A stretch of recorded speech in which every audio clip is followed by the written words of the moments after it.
In Virginia, getting a marriage annulled is very difficult. You have a very high threshold. One of the bases to have a marriage annulled is if there's a defect in the marriage.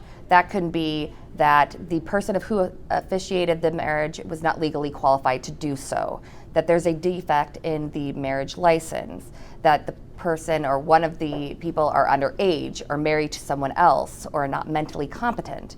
Those are some of the ways for a defect in the marriage to render the marriage annulled. In the limited cases where annulments have been successful, they are generally the defect in the marriage, because those can be easier to prove.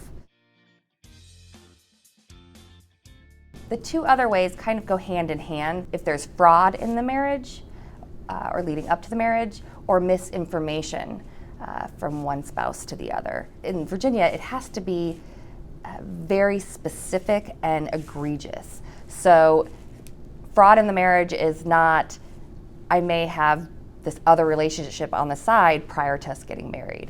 This is, I'm married to someone else. The misrepresentation has to be very egregious. For example, a spouse having a felony conviction that was not disclosed prior to the marriage. A spouse having a child prior to the marriage and not disclosing that. Generally, the courts in Virginia find that what a lot of people may think of as fraud and misinformation doesn't rise to the level of getting a marriage annulled.